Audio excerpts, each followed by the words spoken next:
America और Iran के बीच जारी तनाव को लेकर कई सारे नए अपडेट आए हैं। जैसे कि अमेरिकी सेना ने लगातार छठवें दिन अपनी बमबारी जारी रखी है। शुक्रवार को भी बम गिराए गए हैं ईरान के कई ठिकानों पर। इसके अलावा युद्ध की शुरुआत के बाद से पहली बार इजरायली प्रधानमंत्री बेंजामिन नेतन्याहू का अमेरिका दौरा होने जा रहा है। शनिवार को अमेरिका पहुंचेंगे।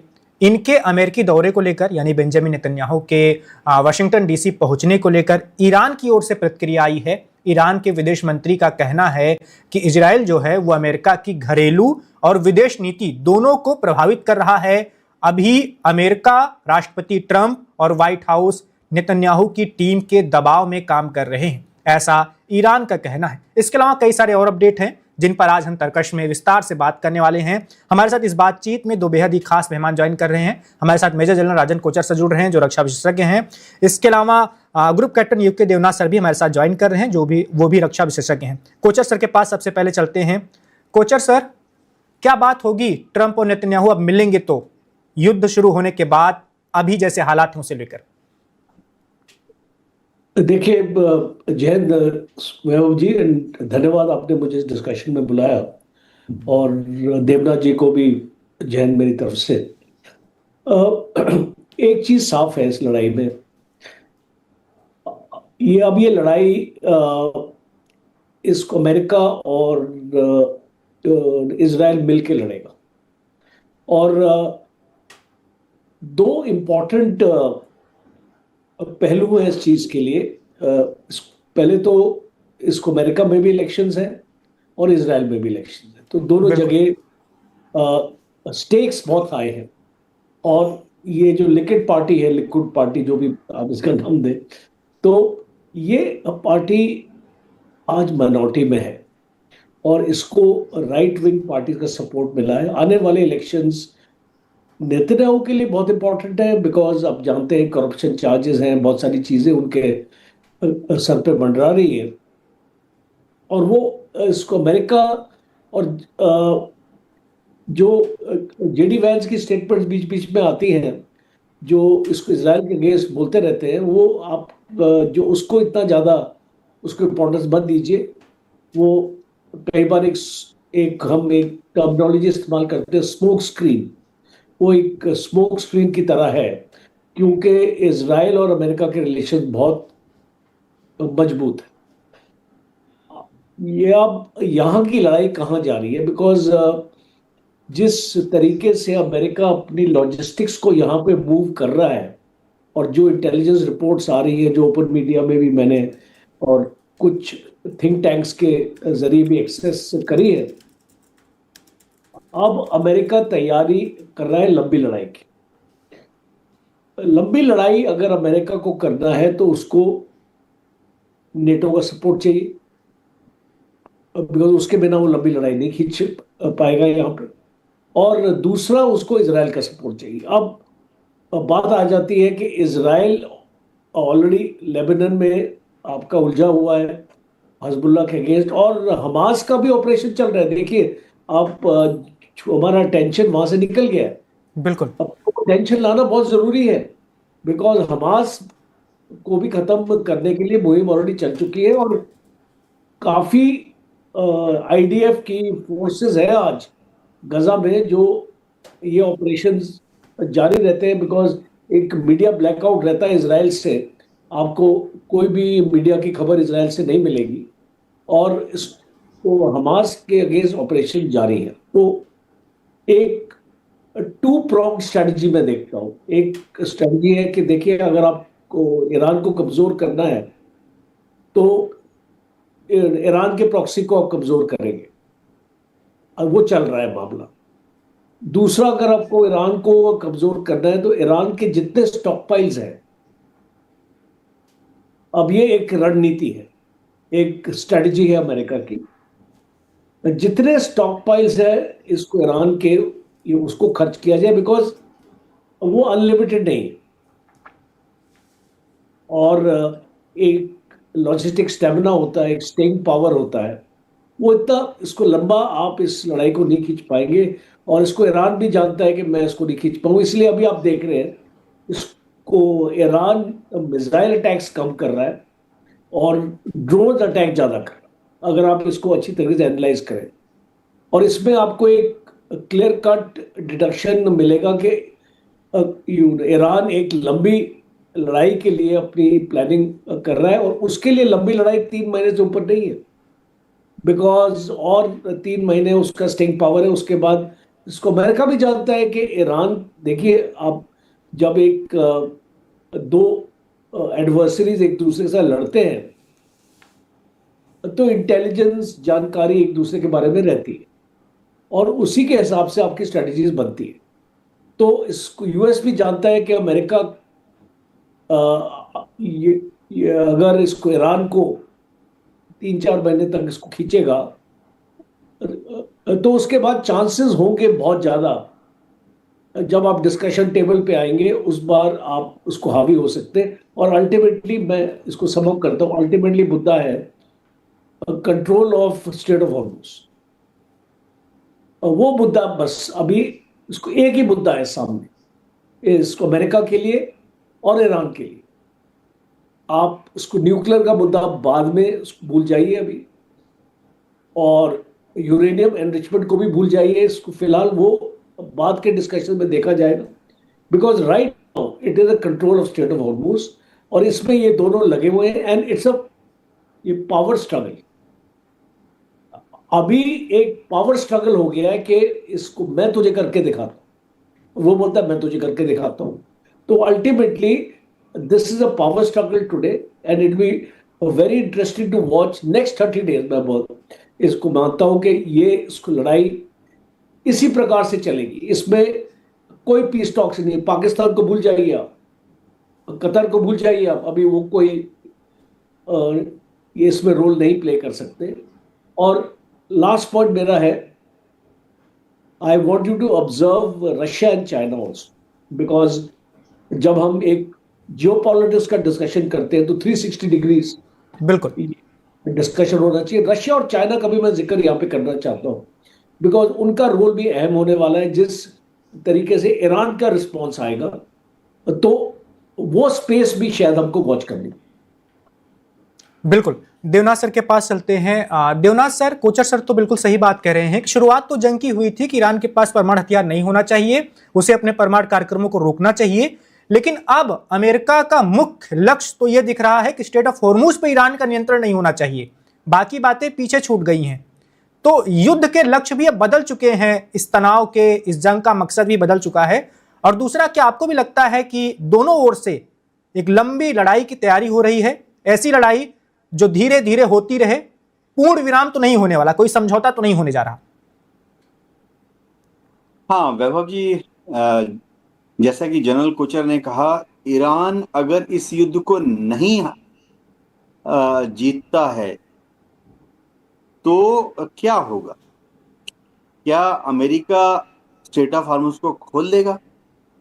आज एक सेकेंड के लिए अगर भी मान लें कि ईरान के सारे हथियार खत्म हो गए और ईरान के पास कोई मिसाइलें नहीं बची, तो क्या अमेरिका स्ट्रेट ऑफ हॉर्मुज को खोल देगा, खोल पाएगा? हम इसका कुछ क्यों ले सकते हैं सोमाली पायरेट्स से। जो सोमाली समुद्री डाकू थे, उन्होंने करीबन 4.5 साल तक दुनिया भर की जितनी शिपिंग थी, जो कि हिंद महासागर से या अरब सागर से अदन की खाड़ी के रास्ते से लाल सागर घुसने की कोशिश करती थी, उनको परेशान किया हुआ था जिबूती का जो कोस्ट है। अब सोमालियन पायरेट्स थे क्या? शायद 2000 या 3000 इलिटरेट, अनपढ़, जाहिल, गंवार लोग जो कि लुंगी में थे, पैर में चप्पल में थे, और उनके पास हथियार क्या था? उनके पास कोई 20, 40, 60 या 80 नावें थी। फास्ट स्पीड धाऊ होती है ना, धाऊ में एक ओबी मोटर लगा लेते हैं, और हर एक में उन्होंने एक छोटी सी AK-47 type of machine gun लगा ली थी। सोमालियन पायरेट्स ने सिर्फ इतने के साथ ही 4.5 साल तक दुनिया की नेवीज को छका के रखा। एक एग्जांपल दे रहा हूं, हम याद कर सकते हैं कि उस वक्त अमेरिका की नेवी ने भी 14 देशों के साथ कोएलिशन बनाकर सोमालिया के पायरेट्स को चेस, इंटरसेप्ट और दबाने की कोशिश की थी, अनसक्सेसफुल रहे। भारत को भी उन्होंने न्योता दिया था कि इंडियन नेवी भी वहां जाकर इस 14 देश के कोalition को ज्वाइन करे। लेकिन भारत ने कहा कि हमारी नेवी के शिप जाएंगे, लेकिन वो इंडिपेंडेंटली ऑपरेट करेंगे। तो ये दिखाता है कि समुंदर में जहां पे भी जियोग्राफिकल एक नैरो पैसेज होता है, वहां पर महज कुछ लोग जो कि हाईली मोटिवेटेड हैं, थोड़ा खड़ दिमाग चाहिए, वो बहुत आसानी से अच्छे अच्छे देशों के जहाजों को रोक सकते हैं। सोमालियन पायलट्स ने देखिए 4.5 साल में उन्होंने करीबन 35 या 40 शिप्स को बोर्ड किया, 35 या 40 शिप्स को नुकसान पहुंचाया और सबसे बहुत हैवी फिरौती ली। तो एक ईरान जो कि समझिए आज से 3 महीने के बाद एकदम खत्म हो जाएगा, ना आर्मी ना एयरफोर्स, IRGC की सारी मिसाइलें खत्म हो गई, सारी ड्रोन खत्म हो गई, उसको कुछ भी नहीं करना है। उसको सिर्फ चाहिए 20 या 30 डेडिकेटेड देशभक्त ईरानी, 7 या 8 dhow type of fast speed boat, हर एक स्पीड बोट पर एक छोटी छोटी मशीन गन लगी हुई है। इतना काफी है कहर ढाने के लिए। तो अमेरिका इस तरह के युद्ध को कभी नहीं जीत सकता। अमेरिका कैसे, जहां सिर्फ 4 या 6 लोग आ रहे हैं एक स्पीड बोट से, उस पर कितने हमले करेगा, उस पर कितनी मिसाइलें दागेगा। और एक चीज बताता हूं कि हर शिप को ईरान को इंटरसेप्ट करने की जरूरत नहीं है। अगर सारे दिन अगर 30-40 जहाज उसमें से गए हैं, एक जहाज को ईरान नुकसान पहुंचा दे, वो बाकी सारे जो कप्तान हैं सब पीछे मुड़ लेंगे। बाकी सारे जो शिप्स हैं उनके जो मालिक हैं, कंपनी है, वो बोलेंगे पीछे चले जाओ। तो एक ईरान का बहुत बड़ा एडवांटेज। हाँ, अगर ईरान में कोई दूसरी सत्ता आ जाती है फिर बात अलग। जी वैभव जी। बिल्कुल। कोचर सर के पास चलते हैं। कोचर सर, ईरान लड़ाई लड़ रहा है, बहुत ताकत से अमेरिका का सामना भी कर रहा है, अभी तक टिका हुआ है, लेकिन ईरान की अंदरूनी हालत बहुत खस्ता है। वहां पर आर्थिक दिक्कतें हैं बहुत ज्यादा, और अभी शुक्रवार को एक अमेरिकी डॉलर की कीमत 19,18,000 रियाल पहुंच चुकी है। स्थिति वहां पर बिगड़ती जा रही है। क्या आपको लगता है कि इसका एक दबाव रहेगा ईरान पर?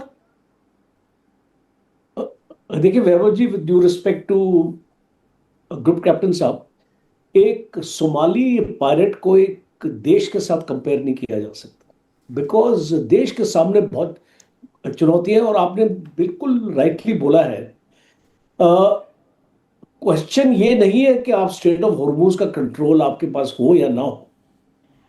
क्वेश्चन ये है कि आपके देश का क्या फ्यूचर है, देश की स्थिति को आप कैसे स्टेबलाइज करेंगे। बिकॉज एक सोमाली पायलट के पास देश नहीं होता है, वो तो बस एक पायलट है, और एक पायलट और एक नेशन में फर्क है। बिकॉज यहां पे आपके पास जो 90 मिलियन पॉपुलेशन है ईरान की, 17 लाख स्क्वायर किलोमीटर का एरिया है। क्या आपके पास एक लीडरशिप है अपने देश में, आपके पास एक रिस्पॉन्सिबिलिटी है, और आप इसको ये चाहेंगे कि हमारे देश में सिचुएशन स्टेबलाइज हो। बिकॉज ये स्ट्रेट ऑफ हॉर्मूज की बात नहीं है, ये एक देश की बात है। और अगर हम इसको लार्जर पर्सपेक्टिव में लेके जाएंगे तो वो दबाव आपको मिलेगा, और वो दबाव बहुत होगा, मैं आपको बता रहा हूं। बिकॉज मैं अभी कुछ घंटे पहले एक ईरानियन स्कॉलर के साथ एक प्रोग्राम में था, और उसने यही जिक्र किया, और उसने बोला देखिए, आज जो आपको ब्रेवडो दिखाई देता है वो ठीक है, वो आपको यूक्रेन में भी दिखाई दे रहा है। एक 20% यूक्रेन आज रशिया के हिस्से में है, बट यूक्रेनियंस लड़ रहे, बिकॉज वो अपने देश की जमीन के लिए, अपनी सॉवरेनिटी के लिए। तो सिमिलरली ईरान भी लड़ रहा है, बिकॉज देखो इनमें डिफरेंसेस बहुत थे। अगर आप इस लड़ाई से पहले चले जाए तो इतने प्रोटेस्ट आपने देखे ईरान में, इतने लोगों को मारा गया, जेल में डाला गया, इस हुकूमत ने ही किया। और जो डिफरेंसेस हैं, बट इस लड़ाई के होते सारे लोग इकट्ठे हो गए, बिकॉज अब देश का सवाल है। और ये हमेशा होता है, आप इसको भारत में भी देख लीजिए, जो एक कारगिल के टाइम और सिंदूर के टाइम जो देश में एक जज्बा होता है, वो एक नॉर्मल टाइम में आपको देखने को नहीं मिलता है। इसको फौज को इतनी इंपॉर्टेंस तभी दी जाती है जब ऐसी लड़ाइयाँ होती हैं। इसको भारत में भी ऐसा ही होता है। तो जब हम इस तरीके की एनालिसिस करते हैं तो हमको ये भी देखना पड़ेगा, आपने उनका ऑयल के सैंक्शन जो आपने थे, आपने उसको निकाले पहले, और एक नॉर्मल सी हो रही थी। देखिए, एक टाइम पे स्ट्रेट ऑफ हॉर्मुज में जो नॉर्मल ट्रैफिक होता है, इट इज 100 आपकी merchant vessels per day, 20,000 million barrel per day. आज की डेट में अभी भी एक न्यूज मैंने देखी, इस 9 शिप्स, वो भी ये वाली जो छोटी बोट्स होती है ना ईरान की, इस 9 जो दिखाई दी वहां पर, बस उससे ज्यादा नहीं। और जब ये सीज फायर हुआ था, इसको एक कंपैरिजन और लाना जरूरी है यहाँ पे। सीज फायर में जब आपका सब कुछ नॉर्मल था और स्ट्रेट ऑफ हॉर्मुज आपका खुल चुका था, तब भी आपका ट्रैफिक 28 शिप्स का था एट एन एवरेज। वो भी आप 100 शिप्स वाला एवरेज नहीं आप इस कर पाए, बिकॉज अभी भी एक सिस्टम को एक सिस्टम को आपने अनस्टेबल किया और उसको स्टेबलाइज करने में महीने लग जाते, और वो सप्लाई रिस्टोर करने में भी महीने लग जाते। तो मेरा ये मानना है कि देखिए, आप बहुत आसान है बोलना कि ईरान मुकाबला कर लेगा, ये कर लेगा, वो कर लेगा। मुझे नहीं लगता इतना ज्यादा देर तक टिक पाएगा। और अमेरिका भी जानता है, और इसको ईरान भी जानता है। कुछ बुनियादी चीजें मैं आपके सामने रखना चाहता हूं। बिल्कुल। पहली चीज है, पहले तो there is a lack of trust. तो जब इसको अमेरिका ने बोला कि हम इसको ओमान का चैनल लेंगे, अब देखिए, आपको एक चीज आपको ध्यान रखनी पड़ेगी, अमेरिका के बेसिस है यहाँ पे, और ईरान बोलता आया है कि हमको अमेरिका के बेसिस नहीं चाहिए। उसने इन खाड़ी देशों को अपील करी है कि आप इसको क्लोज कर दीजिए, आपको कोई तकलीफ नहीं आएगी। आज आपको तकलीफ इसलिए बिकॉज ये जो अमेरिकन बेसिस आपने रखे हुए हैं, तो उसमें आपको कोलेटरल डैमेज होगा, और हो रहा है कोलेटरल डैमेज।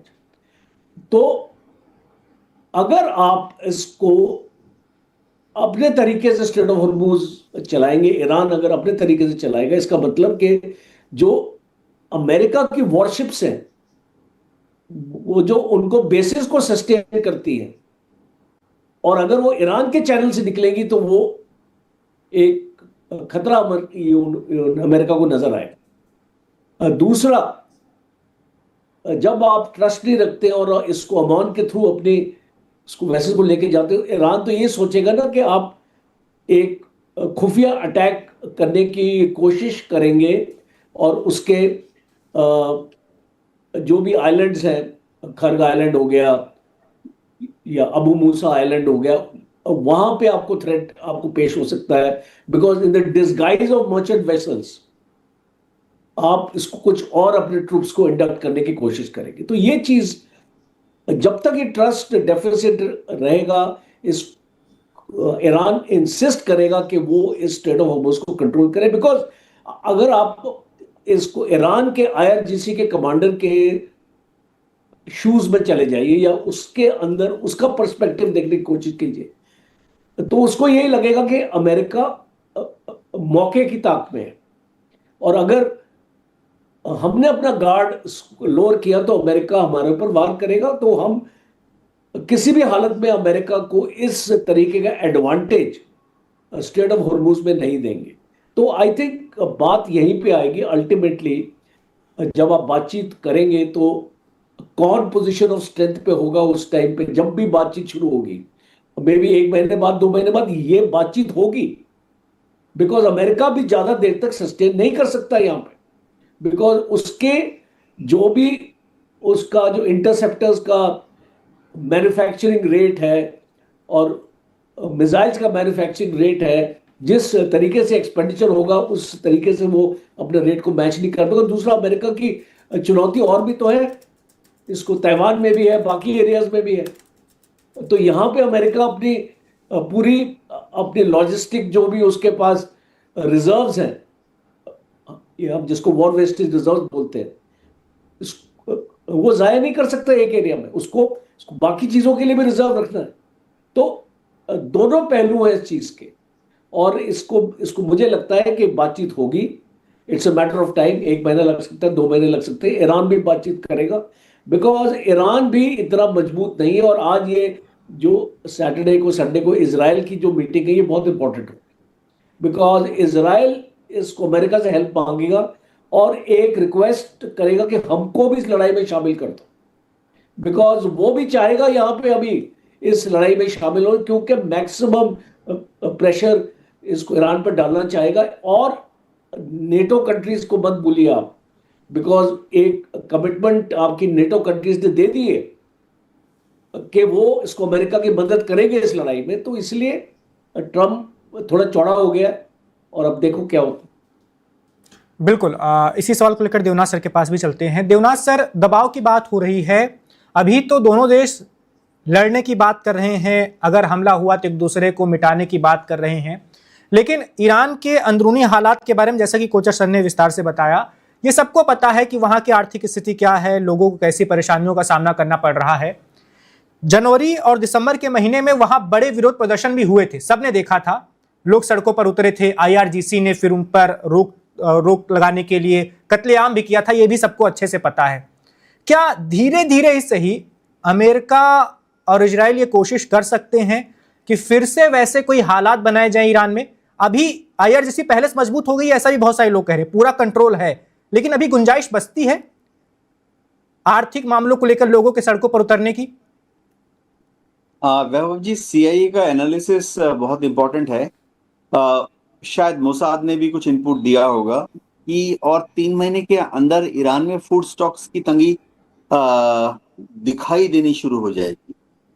और जो ईरान में क्रिटिकल मेडिसिन्स हैं, उनका स्टॉक अभी, क्रिटिकल मेडिसिन्स का स्टॉक अभी मात्र 1 महीने का बचा हुआ है। जब जब वहाँ बमबारी होती है तो लोगों को अस्पताल पहुंचाया जाता है, और काफ़ी सारे मरीज जो इंजर्ड होते हैं उनको ऑपरेशंस में दिक्कत आ रही है, क्योंकि जो हाईली स्पेसिफाइड मेडिसिन्स हैं उनकी कमी है ईरान में। ईरान में कल कारखाने आस्ते आस्ते या तो बंद हो रहे हैं या उनका प्रोडक्शन कम हो रहा है, क्योंकि जितने भी देश का कच्चा सामान है, चाहे वो इलेक्ट्रिसिटी हो, धातु हो, मेटल्स, नॉन मेटल्स हो, और दूसरे रॉ मटेरियल हैं, सब वार एफर्ट की तरफ डाइवर्ट हो रहे हैं। यानी एल्यूमिनियम, स्टील, कॉपर, ये बिजली के जो हाईली स्पेशलाइज्ड वायरिंग, ये सब ड्रोन और मिसाइल और हथियार बनाने की तरफ डाइवर्ट हो रहे हैं। तो जो नॉर्मल कारखाने होते हैं, जहाँ पे नॉर्मल चीज़ें हर रोज डे टू डे इस्तेमाल की चीज़ें बनाई जाती है, उन पर रेट ऑफ प्रोडक्शन या तो कम करने के लिए बाध्य हो गए हैं या वो बंद हो रही हैं फैक्ट्रियाँ। तो जॉबलेसनेस, अनएम्प्लॉयमेंट ईरान में बढ़ रहा है। इन सब के बीच में IRGC जो है, क्या वो समाज पर अपनी पकड़ रख पा रही है? जाहिर बात है कि जब 28 दिसंबर को जो प्रदर्शन हुए थे, जो कि जनवरी के पहले और दूसरे हफ्ते में हुए थे, लाखों लोग ईरान की सड़कों पर आए थे, सरकारी इमारतों को आग भी लगा दी थी, बसों पर पत्थर फेंक रहे थे। अमेरिका ने बहुत उम्मीद की थी कि 28 फरवरी के बाद, जब आयतुल्लाह अली खमेनी को मार दिया गया, कि 1 मार्च से 2 मार्च को अमेरिका ने, डोनाल्ड ट्रंप ने बहुत उम्मीद की थी वहाँ रिप्लिकेट हो जाएगा, फिर से लाखों प्रदर्शनकारी जो हैं, बेसिकली जो शाह ऑफ ईरान के समर्थक हैं, वो सड़कों पर आ जाएंगे। लेकिन थोड़ा डोनाल्ड ट्रंप को दुख हुआ कि ऐसा हुआ नहीं। अब CIA का आकलन है कि अगले 3 महीने तक यह युद्ध आस्ते आस्ते अगर चलता रहा तो ईरान में ऐसी हालत हो जाएगी कि लोगों में देश पे प्रेम की भावना तो होगी, नेशनलिस्टिक फीलिंग होगी, फिर भी वो अपने सरकार से असंतुष्ट हो जाएंगे। अब क्या सरकार से असंतुष्ट होने के बाद फिर से वो सड़क पर आकर सत्ता परिवर्तन की कोशिश करेंगे? चाहे वो रजा पहलवी को बाहर से पैराशूट से उतारा जाए, या ईरान के लोग एक अंदरूनी पावर ग्रिड को लाएंगे पावर पर। इसके बारे में इंटेलिजेंस सूत्रों का कहना है कि ऐसी संभावना फिलहाल कम है, 30 से 40% है। देखिए, आईआरजीसी की सोशल फैब्रिक को समझना पड़ेगा।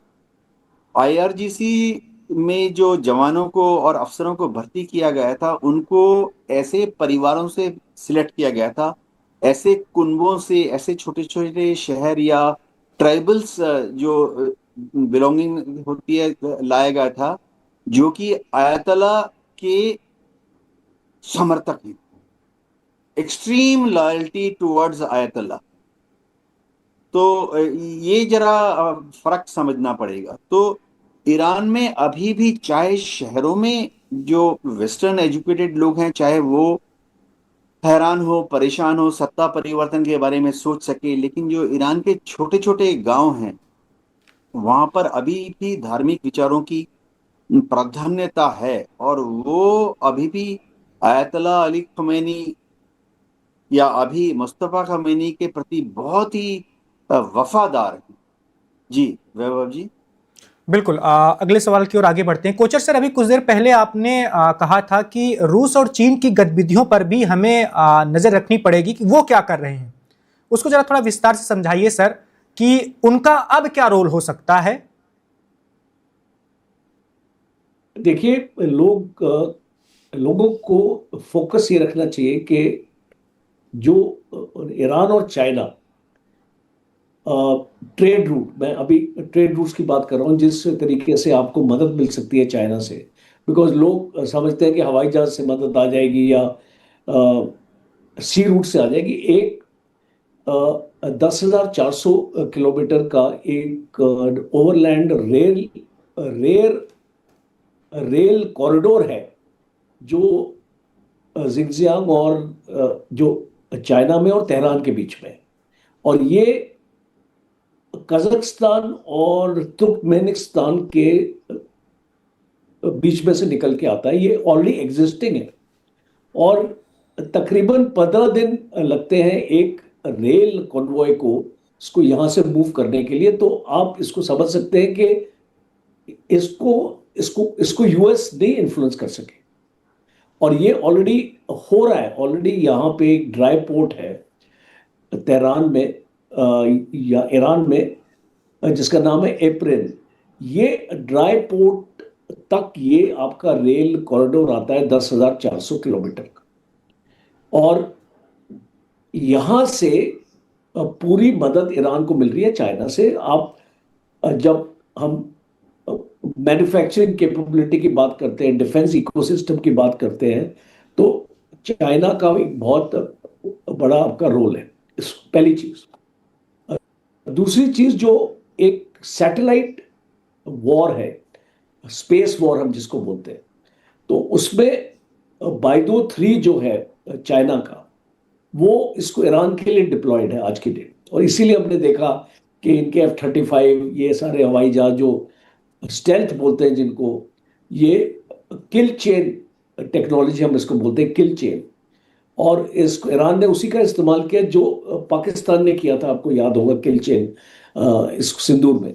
तो सिमिलरली इसको ईरान अपना किल चेन टेक्नोलॉजी का, इसलिए आज की न्यूज़ है कि जॉर्डन के ऊपर एक यूएस का फाइटर प्लेन इसको मारा गिराया गया। ये इसको ईरान ने उड़ाया है वहां पर। तो इसका मतलब कि आज भी अगर हम देखें तो तकरीबन 42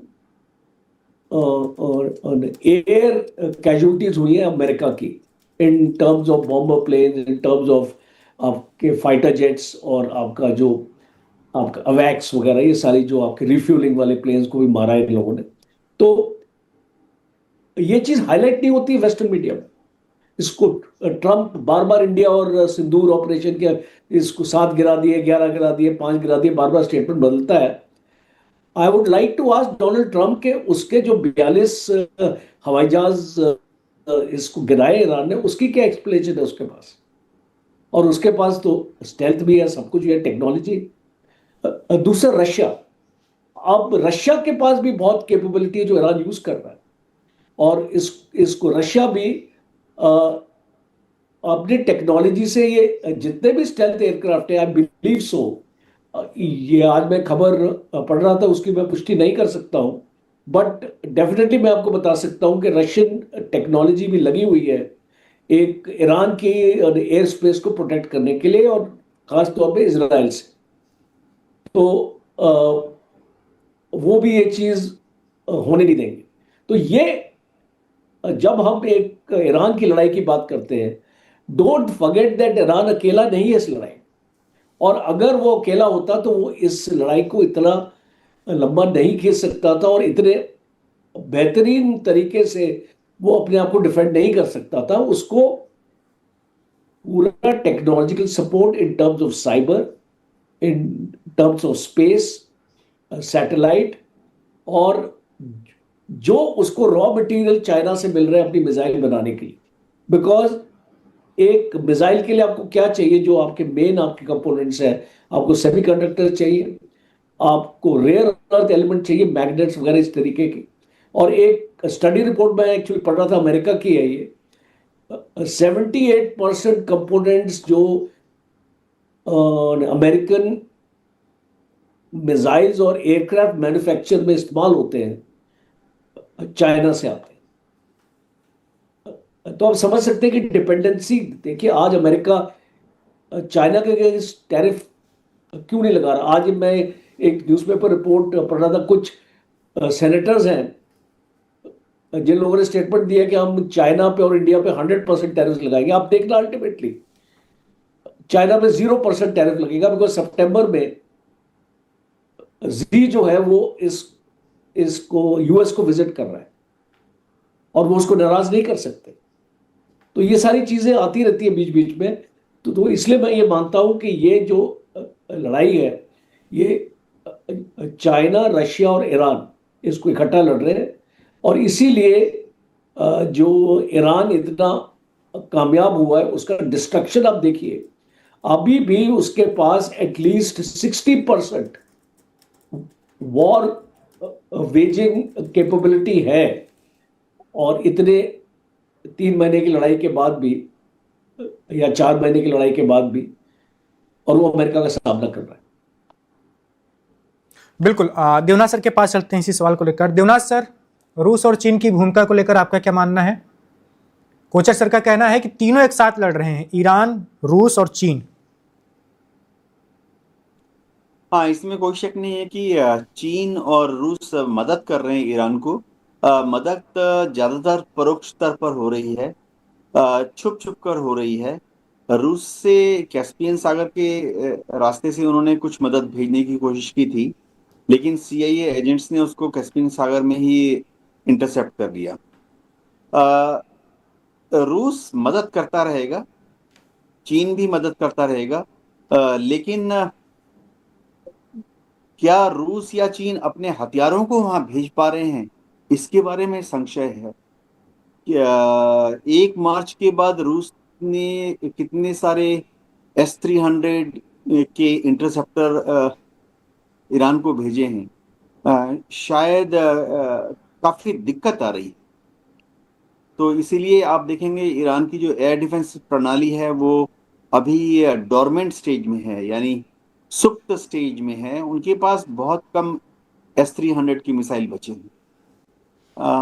1 मार्च तक इंटेलिजेंस का ये भी अंदाजा था कि ईरान के पास Chinese HQ-9 anti aircraft system है। शुरुआती दौर में उन्होंने काफी सारे फायर किए थे HQ-9 के मिसाइल, लेकिन अभी जो दौर चालू हुई है पिछले 6 दिन से, HQ-9 की कोई खास लॉन्चिंग के बारे में कहीं से भी, बंदर अब्बास, चबाहार, कहीं से भी, या खरग आइलैंड, कहीं से भी HQ-9 anti aircraft missile launch किया गया, इस तरह की खबरें नहीं आ रही। तो जाहिर बात है चीन कोशिश कर रहा है सामग्री भेजने की, लेकिन जो सप्लाई के रास्ते हैं वो बाधित हैं। हवा से आ नहीं सकते, जनरल कोचर ने कहा। समुद्री रास्ते से आ नहीं रहा सकते, जनरल कोचर ने कहा। चीन और रूस दोनों ही अपने सोल्जर्स को या अपने जनरल्स को क्या भेजेंगे, सवाल ही नहीं उठता। तो ईरान को जो सपोर्ट मिल रही है रशिया से और चाइना से, वो रेजिडुअल सपोर्ट मिल रही है, बची खुची सपोर्ट मिल रही है। जी वैभव जी। बिल्कुल। कोचर सर, एक आखिरी सवाल की ओर आगे बढ़ते हैं। बहुत बार ऐसी बातें हो चुकी हैं, लेकिन अब फिर से ऐसी बातें हो रही हैं। क्या अमेरिका कभी भी इस बारे में सोच सकता है, विचार कर सकता है कि ईरान में घुसा जाए? ईरान की ओर से कहा जा रहा है कि अगर ऐसी कोशिश की गई तो फिर हम सब खत्म कर देंगे। इसको बहुत इंटरेस्टिंग है। देखिए, एक इसको मिलिट्री प्लानिंग के लिए एक बेसिक स्टैटिस्टिक्स है। एक माउंटेन में अगर आप, बिकॉज अगर आप इसको ईरान का टेरेन देखें तो आपको उसको वेस्टर्न साइड में, नॉर्दर्न साइड में माउंटेन रेंजेस आपको दिखाई देंगे। जैग्रो माउंटेन्स और इस टाइप के माउंटेन्स हैं काफी वहाँ, और वहाँ पे प्रॉपर डिफेंसेस हैं इसको ईरान के, बिकॉज ईरान का जो उस तरफ से जो बॉर्डर है लगता है जो, तो उसको भी ईरान ने डिफेंड करना है। तो जब एक इतने बड़े देश के ऊपर हमला होता है, और छोटा देश नहीं, आपको जैसे मैंने बताया कि जो इस ये ईरान का 17,000 स्क्वायर 70 लाख स्क्वायर किलोमीटर का एरिया है, तो ये कोई इतना छोटा एरिया नहीं। और यहाँ पे डिफरेंट डिफरेंट टेरेन्स है। आपको गुरिल्ला वॉरफेयर भी लड़ना पड़ेगा, आपको माउंटेन वॉरफेयर भी लड़ना पड़ेगा, आपको जंगल वॉरफेयर भी लड़ना पड़ेगा, आपको प्लेन्स में भी जाना पड़ेगा। ये आपके टैंक्स वगैरह, ये इराक नहीं है, और जो अमेरिका समझता है। दूसरा, फोर्स रेशियो, एक तो टेरेन की मैंने बात कर दी आपको, दूसरा फोर्स रेशियो। अगर आपको माउंटेन में जाना है तो अगर आप एक एक ऑफेंसिव ऑपरेशन लेते हैं तो आपका होना चाहिए 6:1, और एक नॉर्मल आपका एक एवरेज फोर्स रेशियो होता है आपका 4:1। तो अगर आप मान के चलो कि ईरान के पास तकरीबन 8 से 10 लाख के सैनिक हैं, अगर आप उसमें रिजर्विस्ट भी शामिल कर लो, तो अमेरिका को 40 लाख अपने सैनिक यहां पर डालने पड़ेंगे। क्या अमेरिका प्रिपेयर्ड है? बिकॉज अगर वो इस लड़ाई में घुसेगा तो उसको एक जीत के लिए घुसेगा। ऐसे नहीं कि वो इसको दिखाना चाहता है बूट्स ऑन ग्राउंड, वो दिखाना चाहता है कि उसको एक एक प्रॉपर ऑपरेशन प्लान करना पड़ेगा। तो क्या अमेरिका के पास इतने ट्रूप्स वो डालने के लिए तैयार है? दूसरा, एक छोटी सी मैंने एक एनालिसिस की थी खर्ग आइलैंड के अटैक के ऊपर, कि अमेरिका अगर खर्ग आइलैंड से शुरू करता है अपना अटैक, तो पहली रात को ही उसको एटलीस्ट 150 कैजुअलिटीज होने वाली, 150 लोग मारे जाएंगे वहां पे, बिकॉज अभी खर्ग आइलैंड अच्छी तरीके से डिफेंडेड है। और वो कोई सरप्राइज नहीं है, बिकॉज यूसीएससी लड़ाई में होता है सरप्राइज सबसे इंपॉर्टेंट एक आपका प्रिंसिपल होता है वॉर का। सरप्राइज तो नहीं है, बिकॉज आजकल की आधुनिक इसको एनवायरनमेंट में सैटेलाइट्स भी हैं, ये भी है, वो भी, वो आपको सरप्राइज मिलेगा। तो मुझे और अमेरिका के 6 जनरल ने रिजाइन किया, और खास तौर पे उनके कमांडर इन चीफ ने रिजाइन किया, बिकॉज वो जानते थे कि boots on ground is not possible this thing. अब उनको फोर्स किया जा रहा था उस टाइम पे एक स्पेशल ऑपरेशन प्लान करने के लिए, उन्हें मना कर दिया कि भाई इस will be like a suicide. और आपने देख लिया कि एक सिंपल सा ऑपरेशन अमेरिका ने प्लान किया एक पायलट को निकालने के लिए, जो आई थिंक नतांज के पास था कहीं पे, एक पायलट को एक्स्ट्राडिट ये करने के लिए अमेरिका ने अपने 6 जहाज खोए और उनको इतनी कैजुअलिटीज हुई। तो जब एक वो टेस्ट कर रहे थे अपने आप को कि क्या वो कर पाएंगे, वो नहीं कर पाए।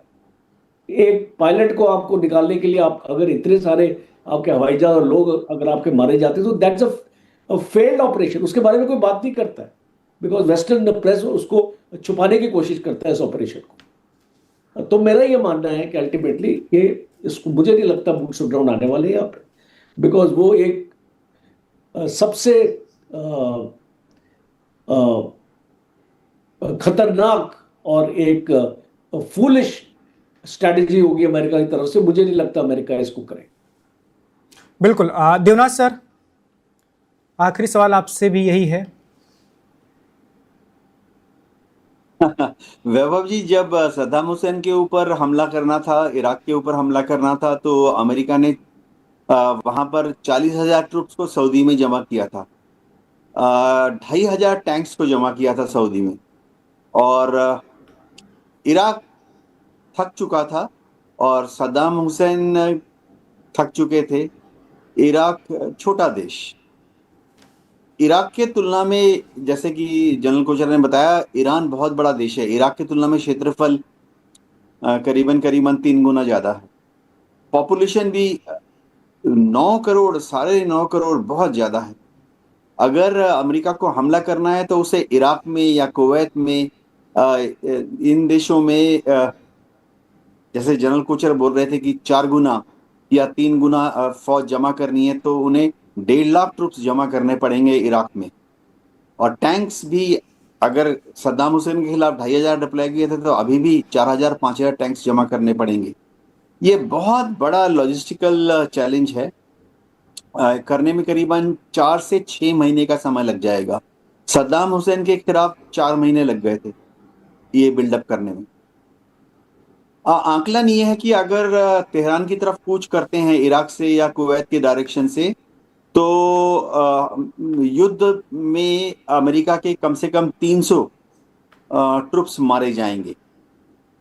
अमेरिका की एपेटाइट नहीं है 300 बॉडी बैग्स को वेलकम करने की। डोनाल्ड ट्रंप इलेक्शन हार जाएंगे, मिड टर्म इलेक्शन हार जाएंगे, उन रिपब्लिक पार्टी जो है वो माइनॉरिटी में आ जाएगी हाउस ऑफ रिप्रेजेंटेटिव में और सेनेट में। जी वैभव जी। बिल्कुल। आप दोनों मेहमानों का बहुत शुक्रिया। कोचर सर आपका, देवनाथ सर आपका, आप हमारे साथ जुड़े। आपने बहुत ही महत्वपूर्ण बातें हमारे दर्शकों के साथ साझा की कि अमेरिका ईरान के बीच जो तनाव है, जो युद्ध है, उसका वर्तमान क्या है, भविष्य क्या हो सकता है। तो फिलहाल तक के लिए इतना ही। देश दुनिया की तमाम और खबरों को जानने के लिए आप देखते रहिए one India. Subscribe to One India and never miss an update. Download the One India app now.